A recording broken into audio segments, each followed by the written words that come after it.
né? Como vocês sabem, nós estávamos, eu e minha esposa, grávidos, né? Um bebê estava a caminho. Inclusive, vocês fizeram um chá de fraldas maravilhoso. Muito obrigado de novo, né? De coração. Eu já até fiquei assim tão impactado. Não sei nem se eu consegui registrar isso. Muito obrigado, carinho de cada um de vocês. E o bebê estava a caminho. Com o bebê a caminho, vem aí uma série de preocupações, a palavra, de anseios. Vem uma série de pensamentos, né? Como que eu posso, desde já, nessa vida que já é vida e ela é intrauterina, como que eu já posso contribuir para o futuro, né? Isso acho que é natural, acaba batendo no nosso coração de pai, né? No coração de mãe. E nesse contexto, nessa nosso anseio de querer acertar, nós fomos capturados pelo que eu chamo de efeito Mozart. Eu vou explicar para vocês, né? O efeito Mozart, ele começa aqui agora, assim, ó, bem cedo, ó, quando a mãe coloca já o bebê para escutar o Mozart aqui na barriga, né? Então, a minha esposa fez isso. Ela ia trabalhar, durante a gravidez ela colocava, estava lá no computador, ela colocava aqui os fones de ouvido para ir tocando Mozart for Babies, Mozart para bebês. Por quê? Porque nós lemos e acabamos aprendendo, né, da mídia, da conversa, até do senso comum, isso já é estabelecido, que se você colocar música clássica já para criança desde a barriga da mãe, isso já ajuda com o desenvolvimento cerebral, já ajuda com o fortalecimento de estruturas. E vocês vão entender muito bem onde eu vou chegar, né? Isso, você fala assim, bom, então se eu já posso fazer algo pelo meu filho desde já, e é isso que eu posso fazer, porque ele está lá, né, no mundinho dele, no universo dele, dentro da barriga da mãe, então eu já quero fazer logo. E eu então vou colocar a música clássica para ele escutar, né? Então fomos capturados pelo efeito Mozart, que é mais do que só colocar a música, né? Mas olha aí, é o Mozart for Babies. Tá, e existem as trilhas no YouTube, Mozart for Babies, Beethoven for Babies, e nós colocamos. Mas o que é, afinal, o efeito Mozart, né? O efeito Mozart, pessoal, ele é mais do que só colocar a música, é essa preocupação que você tem de falar assim, será que eu preciso colocar logo o meu filho num ritmo cadenciado e eu preciso logo colocar a ele conteúdos que ele precisa já ter acesso, porque se ele tiver isso, o desenvolvimento dele vai ser melhor?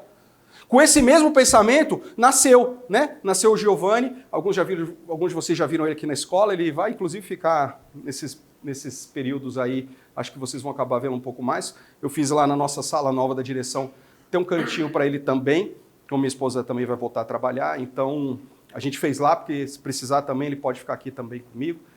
E vocês vão vê-lo, né? Nasceu o Giovanni, e aí eu falei assim, bom, como que eu posso agora, né? Tem uma coisa que eu adoro usar para estudar, que são flashcards, né? Flashcards, vocês sabem, tem aquele cartão de frente e de verso. Eu gosto muito de estudar idiomas com flashcards, né? Principalmente vocabulários em inglês, palavras específicas que eu leio às vezes num artigo do jornal, não conheço a palavra, e depois eu quero aprender essa palavra, eu coloco com flashcards, imagens e tal. Então aí eu tive a brilhante sacada, né? Que sacada! Tô capturado pelo efeito Mozart, tô capturado por essa necessidade de trazer para o meu filho logo o que eu entendo que vai ajudá-lo a ter um impulso inicial. Então eu quero o quê? Flashcards. E aí eu fui no Google, agora sim o nosso slide. Fui ao Google e coloquei flashcards for babies. Aí descobri que, claro, né, tá na pesquisa, tem muita gente pesquisando também, né? Eu posso já colocar meu filho para fazer flashcards, começar a fazer flashcards. Mas foi aí nessa pesquisa, colocando flashcards for babies, que eu descobri um livro maravilhoso que me deu um respiro maravilhoso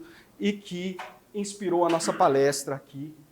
Foi a leitura desse livro. Einstein never used flashcards. Einstein nunca usava ou nunca usou flashcards. Beleza, Miss? A Miss está comigo aí, ela vai me corrigindo se precisar. Einstein never used flashcards. Einstein nunca usou flashcards. Na hora que eu bati na capa desse livro, eu falei, ué, mas como assim? E um bebê na capa? Mas eu estava pesquisando flashcards for babies.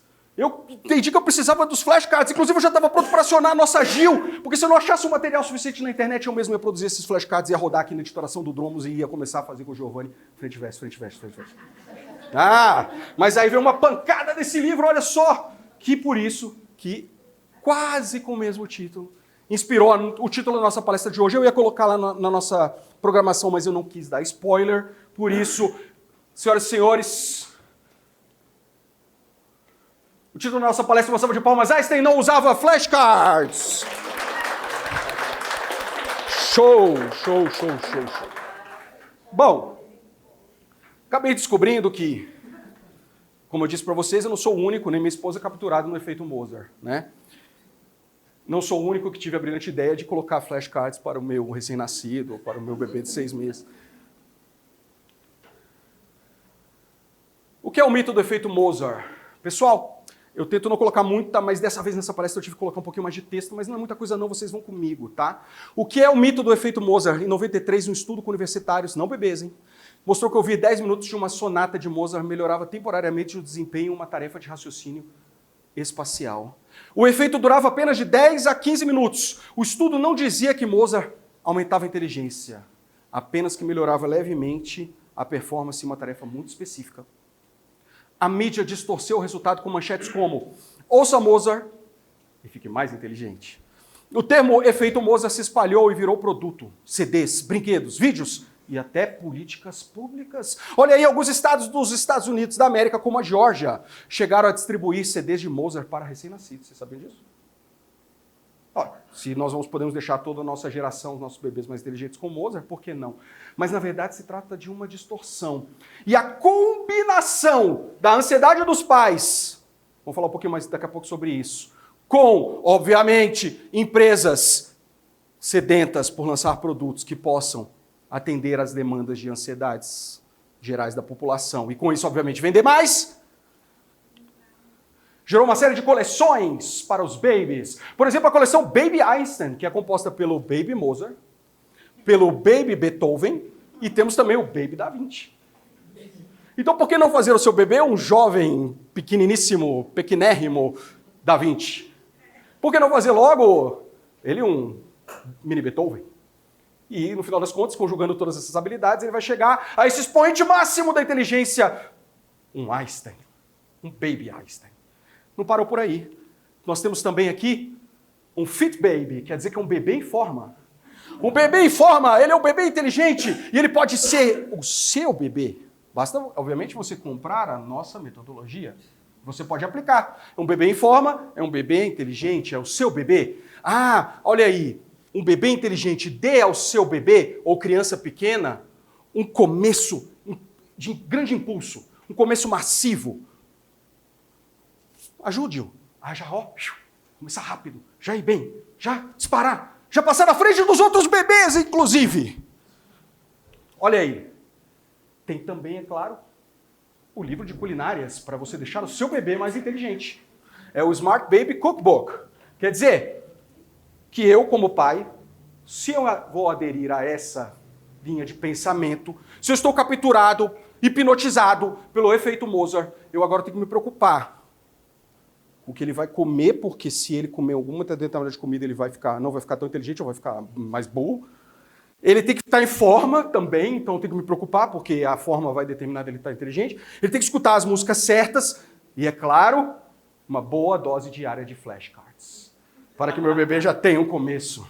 Ah, qual é a explicação disso? Tem explicações, você é rápido, você já percebeu que, obviamente, o nosso próprio mercado de trabalho traz isso. O mercado de trabalho é competitivo. Eu estou aqui para falar de juízo de valor, mas, fato, nosso sistema, hoje, ou das sociedades no geral, uma população cresceu muito, metrópoles. As crises econômicas, ciclos econômicos, vocês sabem disso, então gera uma competição muito grande. E aí é claro que o pai ansioso, a mãe ansiosa, vamos colocar aqui no lugar do pai e da mãe, até porque eu sou um deles agora, então perfeitamente estou no lugar, estou entendendo. Ele está pensando assim, poxa vida, a minha vida é tão puxada, a minha vida é tão difícil, eu preciso ralar tanto, eu preciso batalhar tanto, e eu preciso passar na frente de tanta gente, então eu quero que o meu bebê já comece logo com um grande impulso. Um head start, massive head start.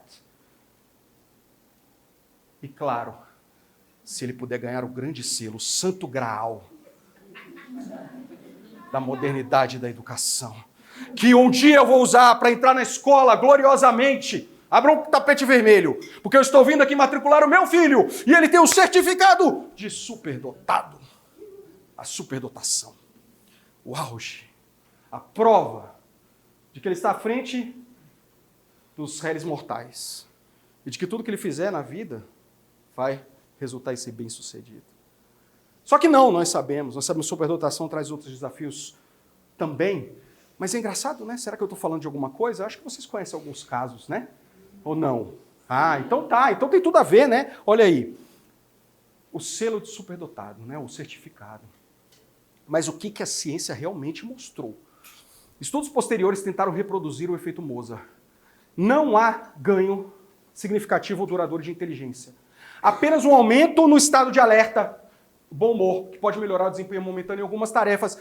Mozart, a música do Mozart é maravilhosa. Não estou falando mal da música do Mozart, que é uma genialidade pura, obviamente. Mas você escuta e você se concentra porque ela aumenta o seu foco. Então você tem um desempenho momentâneo. Tudo bem? Mas não quer dizer que a música do Mozart vai deixar um bebê mais inteligente, nem eu, nem você. Certo? O mito gerou culpa e ansiedade nos pais que passaram a achar que precisavam estimular o cérebro dos seus bebês com a música clássica e produtos educativos desde o útero. Como eu, como minha esposa. Reforçou a falsa ideia de que o desenvolvimento é construído de fora para dentro, com atividades impostas, quando, na verdade, o desenvolvimento se dá de dentro para fora, atenção, com base na curiosidade, na interação e no vínculo. Este aqui é um lado. Ah, tem isso aqui ainda. A adultificação precoce tem invadido a infância. Muitas crianças vivem com agendas sobrecarregadas. Escola, mais reforço, mais inglês, mais esporte, mais tela. Mas não acontece aqui não, né, com as nossas crianças. Aqui não, eu estou falando aqui das crianças lá do Nepal. Né? Bom, o tempo não estruturado. Daqui a pouco a gente fala mais sobre ele. Está sendo substituído por atividades dirigidas, tempo de tela passiva, brinquedos que já fazem tudo sozinhos. Obviamente eu estou fazendo aqui num tom leve, de brincadeira, mas vocês entendem a seriedade disso, né? Para toda uma geração. Algumas escolas eliminaram o recreio. Resultado: menos criatividade, mais ansiedade, baixa tolerância à frustração e, o que a gente não quer nunca, depressão em crianças. O livro que baseou nosso encontro aqui, nossa palestra, relata que crianças em pré-escolas academicistas não apresentaram vantagens cognitivas duradouras em relação às que brincavam mais, mas tinham mais ansiedade, menor criatividade e menor motivação espontânea. Este é um lado do Mozart. Há um filme sobre o Mozart que é maravilhoso, ele tem algumas adaptações, né, para servir ali no formato do cinema, mas que é o Amadeus, né? É um filme, eu já vi o Amadeus acho que umas 10 vezes, é um dos grandes filmes da minha vida, inclusive, né? Mas eu li também uma boa parte de uma biografia do Mozart, estou precisando até terminar, né? O Mozart, um lado do Mozart é esse, a criança prodígio que com o seu pai, que era o seu mentor, fazia tour nas cortes europeias, e já desde 4 anos de idade apresentava o seu talento musical.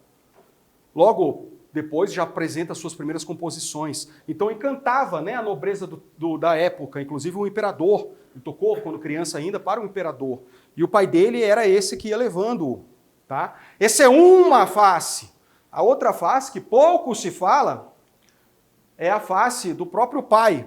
Dessa figura que na vida do Mozart foi uma figura dicotômica. Se por um lado, sim, ele foi um incentivador do Mozart na música, por outro lado também era muito exigente. E o Mozart passou a vida sofrendo com isso. Porque em determinado momento, quando obviamente o Mozart começou a ter a autonomia dele de jovem para adulto, e passou a querer também pensar da forma como ele entendia que deveria pensar, o pai o reprovava. E o Mozart teve que conviver com essa reprovação do pai o tempo todo. O pai achava que o Mozart era um dom de Deus para a humanidade, que o pai, era responsável por cuidar dessa emanação divina para a humanidade. Então você imagina o peso que não repousava e que o pai, sim, o incentivou, mas muito austero, muito rígido, o peso que não foi o próprio pai dele também na vida dele. Então tem os dois lados, percebem? Certo. Qual é, então, o verdadeiro combustível do desenvolvimento cerebral infantil? E eu vou chegar na adolescência, e você do ensino médio, você não está aqui à toa, eu vou chegar. Olha só, qual que é o verdadeiro combustível? Quando eu li o livro, eu respirei aliviado. Quando eu li o livro, eu fiquei maravilhado. Quando eu li o livro, eu suspirei. Parece que tirou o peso dos meus ombros. Porque a resposta parece tão simples, mas quando você a encontra, você vê que faz todo sentido.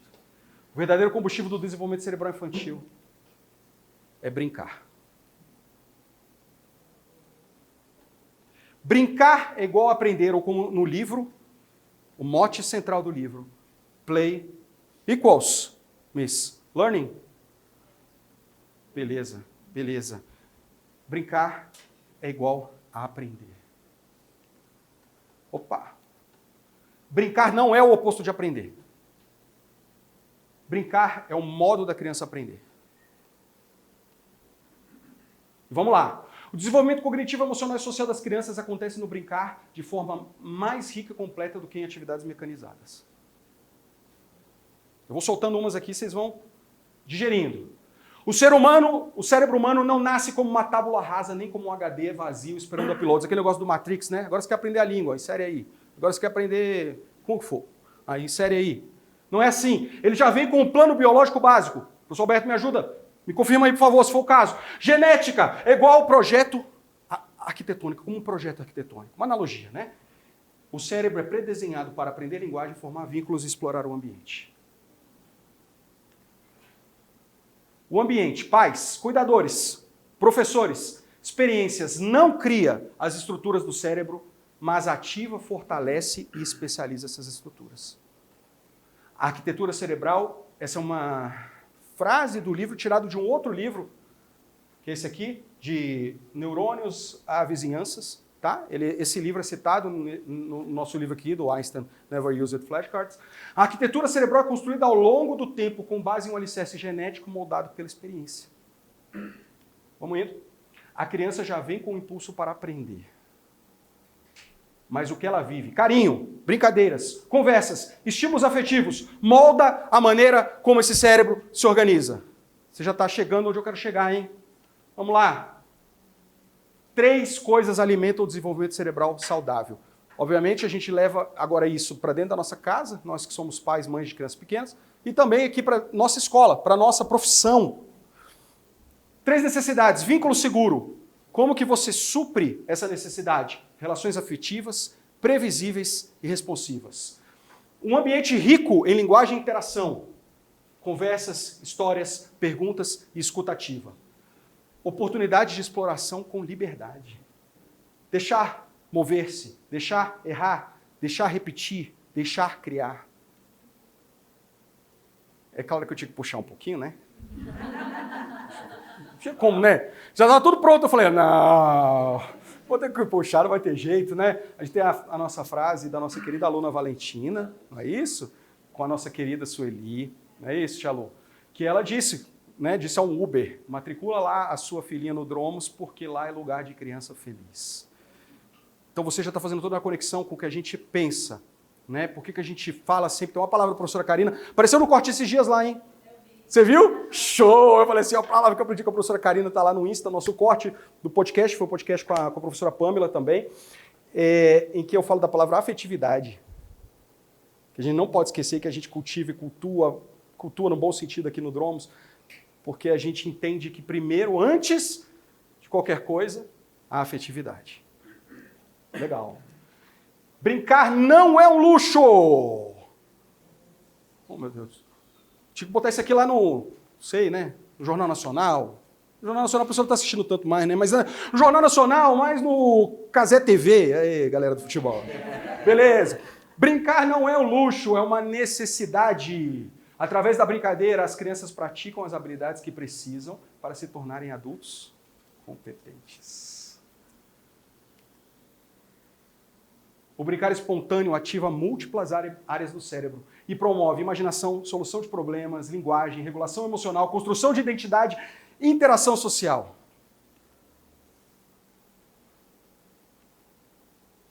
Em ambientes de brincadeira, as crianças falam mais e ouvem mais, é o desenvolvimento da linguagem. Negociam regras, inteligência social. Criam hipóteses e as testam. Ciência natural. A física, a biologia, a química, o método científico. Expressam-se simbolicamente, base da alfabetização e da matemática.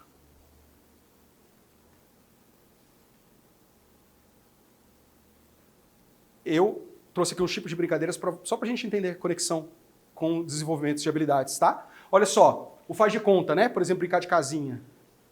Habilidade, linguagem, empatia, imaginação. Jogos que envolvem regras, como esconde-esconde, pega-pega. Autocontrole, negociação, respeito à vez.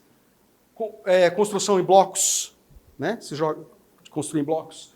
Coordenação, noções espaciais, planejamento. Desenho livre e pintura, expressão simbólica, criatividade. Brincar com outros, cooperação, resolução de conflitos. Olha só, né? Que parece tolo, né? Para alguns, né? A brincadeira da criança. O que ela está aprendendo. Alguém pode pensar, mas brincar não prepara para o mundo real. Aí que eu estou batendo aqui, vocês estão vendo que eu estou batendo, porque nós vamos quebrar qualquer falso paradigma. Na verdade é o oposto. Brincar é um ensaio da vida real. É no brincar que a criança ensaia papéis sociais, testa limites, experimenta soluções, constrói linguagem, aprende a esperar sua vez e desenvolve autoestima. Negritei, o mundo real começa no chão da brincadeira. Uma pausinha para interação social. Você com o seu colega do lado vai compartilhar uma brincadeira marcante da sua infância. Recordar é viver. E o que você aprendeu com ela, tá bom? Eu já estou quase terminando, por incrível que pareça, tá? Então, você com o seu coleguinha do lado, compartilha aí uma brincadeira que você lembrava, que marcou, e o que você aprendeu com ela. Legal. Olha só, eu até tive que tirar uma foto, quando a alegria de vocês compartilhando, né, a brincadeira. Dá para perceber que foi legal, né? Foi bom, né?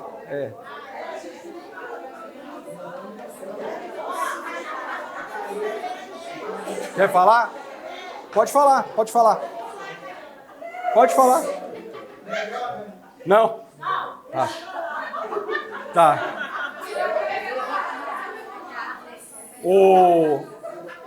A Carol até bem lembrou aqui com saudade também do conceito de escola-parque. Né, então, olha só, como educadores do infantil e dos anos iniciais, como podemos criar ambientes escolares mais respeitosos ao desenvolvimento natural? Essa é a grande chave para a gente aqui também. Né? Eu compartilhei com vocês também até aqui o alívio que me deu no coração, né, de saber que é algo que está disponível no meu filho. Eu sei que ele ia brincar, né? Mas que eu também não preciso colocá-lo já tão cedo numa rotina toda estruturada, exaustiva, não é isso, tia Lili? Mas que o brincar está aí, né? A resposta da própria natureza, de como nós somos, da nossa natureza, para podermos nos desenvolver, né? Mas aqui na escola, e aí? Vamos ver um pouquinho. Valorização do tempo não estruturado. Olha aí que legal. Espaço de criação, imaginação e experimentação.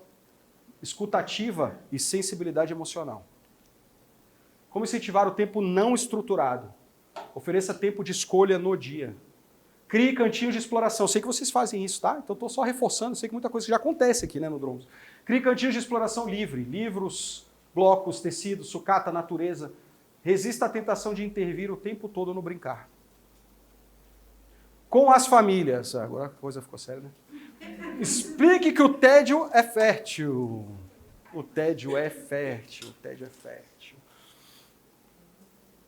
Aquela obra famosa, né, que abriu, né, esse entendimento, o ócio criativo, né, Domênico de Masi.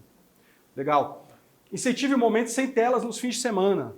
Até depois eu ia colocar, não é só no fim de semana, né, tinha que ser todo dia, mas no fim de semana para a família, né, que a gente está falando da família. Deixar a criança brincar sozinha não é negligência, é oportunidade de amadurecimento e imaginação. Legal? Legal? Os professores estão concordando, estão no caminho certo. Agora, adolescência, galera do ensino médio aí também, né? Porque isso aqui também interessa a todos nós. Nós temos também filhos, muitos aqui têm filhos, inclusive na adolescência também. O cérebro humano só amadurece completamente por volta dos seus 25 anos, tá? Acontece uma segunda poda neural, que chama. Conexões pouco usadas são descartadas e as mais usadas são fortalecidas. Isso vai acontecendo durante a adolescência, tá? Até o início da fase adulta, né? A área pré-frontal, responsável pelo planejamento, autocontrole, pensamento abstrato, ainda está se desenvolvendo. Isso é um lembrete para a gente sempre também, porque a gente espera muito dos alunos e nós não temos que esperar menos, não. Nós temos que ter expectativa alta em relação aos alunos. Isso é bom. Só que nós também temos que lembrar que eles estão em desenvolvimento nessas habilidades aqui, tá? O sistema límbico, todo mundo sabe disso, né? Da adolescência. Emocional e impulsivo está mais ativo do que nunca. É o que gera a famosa aborrecência, por exemplo, né? Legal. Vamos lá. Isso significa que o adolescente, aí agora sim, nossa prática de sala de aula, olha aí, aprende melhor com experiências reais, vívidas e significativas. Precisa de autonomia guiada. Interessante essa expressão. Autonomia guiada. Não de hipercontrole ou excesso de tarefas padronizadas. Veja bem, é sensível ao contexto social, emocional e relacional. O princípio play equals learning se transforma, mas não desaparece. Aí eu estou trazendo aqui o que a gente falou da infância para o seu correlato aí na adolescência. Brincar livre, explorar ideias, grupos, identidade, isso que a gente está trabalhando. Imaginar mundos, criar projetos, jogos, narrativas. Manipular objetos, usar tecnologia criativa, artes. Jogo simbólico, que é o faz de conta. Pensamento hipotético, crítico, filosófico. Então eu também fiquei feliz que eu percebi que todas as disciplinas estão abarcadas com essas habilidades aqui. E dá para a gente imaginar o que a gente consegue trabalhar nos projetos da escola, nos trabalhos que a gente tem dentro das nossas disciplinas. Eu tenho certeza e eu sei que vocês já utilizam muito disso aqui, né? Então vamos lá. Assim como na infância, adolescentes precisam de tempo livre para refletir, para desenvolver hobbies e paixões, para sonhar e planejar. O excesso de tarefas, simulações de vestibular, expressão por produtividade constante empobrece o pensamento e gera ansiedade, superficialidade e fuga da curiosidade genuína. Relações seguras. Tem uma pancada boa aqui, mas é uma pancada do bem pra gente aqui no finalzinho desse slide, quer ver? Relações seguras continuam sendo o maior fator de aprendizagem. O adolescente aprende melhor quando confia no adulto, sente-se respeitado e tem liberdade com responsabilidade. E aí aqui, gostaram do efeito sonoro? O vínculo afetivo com o professor é tão ou mais importante que o conteúdo. Sem ele, o cérebro adolescente se fecha em modo de defesa. Então, uma conexão, um vínculo afetivo com esse aluno, com esse adolescente, com esse aluno do ensino médio, né? Esse vínculo afetivo ele não é uma exclusividade das professoras ou dos anos finais, né, pessoal, que estão na pré-adolescência. Então, deixa eu até me corrigir aqui. Anos finais e médio, né? Pré-adolescente e para adolescente. Esse vínculo afetivo não é uma necessidade somente, não é imprescindível somente na educação infantil nos anos iniciais. A gente precisa entender que também temos que cultivar isso e ter isso na nossa prática nos anos finais e no ensino médio. Continuando, então, pessoal, princípio e aplicação, olha lá. Eu já falei um pouquinho lá, mas só para fortalecer, está acabando. Brincar livre, criar, investigar, experimentar com autonomia. Isso no caso aqui dos nossos anos finais e médio, tá? Tempo não estruturado, espaço para reflexão, projetos pessoais. Afeto e vínculo, mentoria, escuta empática, valorização da voz, importantíssimo também. Curiosidade espontânea, projetos integradores, perguntas sem resposta pronta. E evitar hiperestimulação, evitar sobrecarga, permitir tempo de pausa e de silêncio. Legal? São dicas, né, que eu procurei condensar ao máximo para orientar, para que orientem as nossas práticas em sala de aula. Eu estou na disciplina de projeto de vida, como vocês sabem, no ensino médio. A gente tem a oportunidade de abarcar muita coisa bacana, né, até do que nós colocamos aqui. Mas em determinado momento eu queria mostrar para eles uma relação entre a responsabilidade sua, daquilo que você faz e as consequências disso, né? E eu estava tentando até traduzir isso dentro de sala de aula, mas aí me deu um insight maravilhoso. Eu lembrei de um jogo. Não sei se vocês vão lembrar desse jogo, o Jogo da Vida. Lembra daquele jogo do tabuleiro? E aí eu falei, gente, como eu adorava jogar esse jogo. E esse jogo é exatamente sobre isso. Você toma decisões e o seu destino, o seu rumo lá dentro do jogo, né, ele é influenciado diretamente pelas suas decisões. Então eu comprei empolgadíssimo, comprei 4 jogos de tabuleiros, distribuí, os alunos jogaram e amaram. E aí eu quis realmente encerrar esse nosso momento para mostrar para vocês algo que eu fiz dentro da minha disciplina. Eu não coloquei dentro para jogar dentro, eu só tenho uma aula por semana, mas passei como uma atividade para casa, que eles se reunissem e jogassem o jogo da vida. Eles adoravam, eles não conheciam o jogo da vida, meu Deus do céu. Começar a contar as coisas que eu pergunto em sala, se eles conhecem ou não conhecem, é impressionante. Mas tiveram essa oportunidade e um grupo, inclusive, jogou lá, sob os cuidados da professora Eunice, lá na nossa biblioteca. Por isso, eu quis fazer o registro das nossas alunas aqui, jogando o jogo da vida, fazendo essa experimentação, jogando. E tem coisas que, por mais que eu me esforce em falar, eu acredito que aqui na prática, e aí elas depois me escreveram até um e-mail muito bonito, as coordenadoras viram, agradecendo a oportunidade de jogar esse jogo, que elas refletiram, que elas viram como que as ações delas traziam consequências para o futuro no jogo. Então, quer dizer, a mensagem, aquilo que eu queria passar para elas, foi muito bem transmitida por essa prática, pela prática do jogo. Com isso, com a imagem das nossas alunas do ensino médio, a gente encerra esse momento agora. Einstein não usava flashcards. Valeu, galera!